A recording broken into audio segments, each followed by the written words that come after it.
কেবলমাত্র সরকার পরিবর্তন করেই আমরা কিন্তু আমাদের জনগণের যেই কল্যাণ সেটি সম্ভব নয়, প্রকৃত গণতন্ত্র বাস্তবায়ন সম্ভব নয়।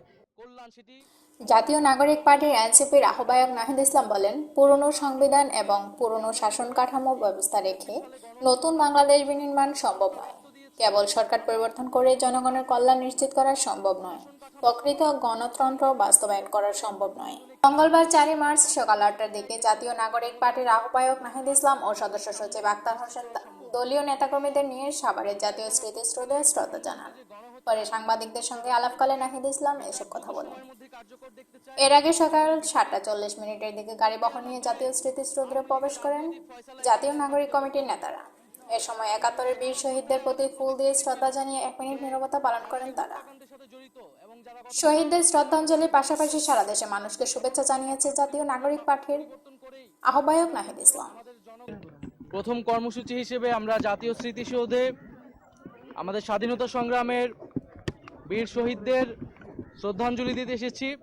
আজকে থেকে আমাদের যে আনুষ্ঠানিক কর্মসূচি শুরু হলো, জাতীয় নাগরিক পার্টি এনসিপির পক্ষ থেকে সারা দেশের সকল মানুষকে শুভেচ্ছা জানাচ্ছি।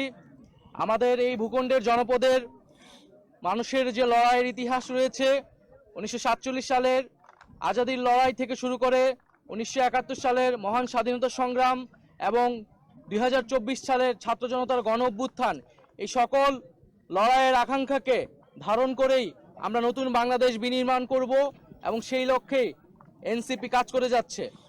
এবং আমরা বলেছি যে 1971 সালের মুক্তিযুদ্ধের মধ্য দিয়ে আমরা একটি স্বাধীন রাষ্ট্র পেলেও আমাদের যে সার্বভৌমত্ব, সেই সার্বভৌমত্ব বারবার হুমকির মুখে পড়েছে। আমাদের যে গণতান্ত্রিক প্রতিষ্ঠানসমূহ বারবার ভেঙে পড়েছে। আমরা একটি গণতান্ত্রিক সংবিধান গড়ে তুলতে পারিনি। একটি একদলীয় সংবিধানের মাধ্যমে ফ্যাসিজম এবং একদলীয় স্বৈরতন্ত্রের বীজ বপন করা হয়েছিল। ফলে আমরা বলেছি যে একটি নতুন প্রজাতন্ত্র আমাদের গড়তে হবে এবং তার জন্য একটি নতুন সংবিধান এবং গণপরিষদ নির্বাচনের প্রয়োজন। সেই জায়গা থেকে আমরা সেকেন্ড রিপাবলিকের কথা বলেছি এবং আমরা সেই লক্ষ্যে কাজ করে যাচ্ছি।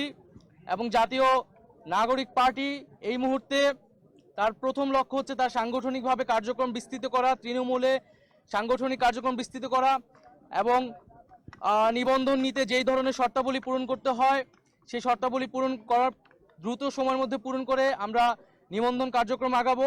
এ মাসের মধ্যে আমরা আমাদের গঠনতন্ত্র যে প্রণয়নের কাজ, সেই প্রণয়নের কাজটি আমরা শুরু করব। গণতান্ত্রিক প্রক্রিয়াকে বারবার দীর্ঘায়িত করা হয়েছে, আমাদের এবার যাতে আর দীর্ঘায়িত না হয়, 24-এর গণ অভ্যুত্থান যাতে ব্যর্থ না হয়। কেবলমাত্র সরকার পরিবর্তন করেই আমরা কিন্তু আমাদের জনগণের যেই কল্যাণ সেটি সম্ভব নয়, প্রকৃত গণতন্ত্র বাস্তবায়ন সম্ভব নয়।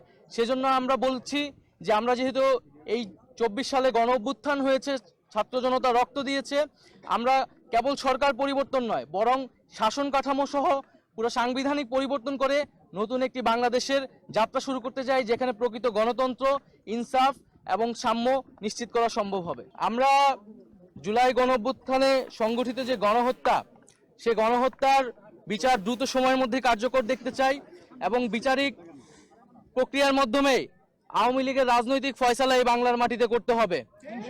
এই জুলাই গণ অভ্যুত্থানে আমাদের প্রতিশ্রুতি ছিল যে যারা এই হত্যাকাণ্ডের সাথে জড়িত এবং যারা গত 15 বছরে নানা ধরনের জুলুম করেছে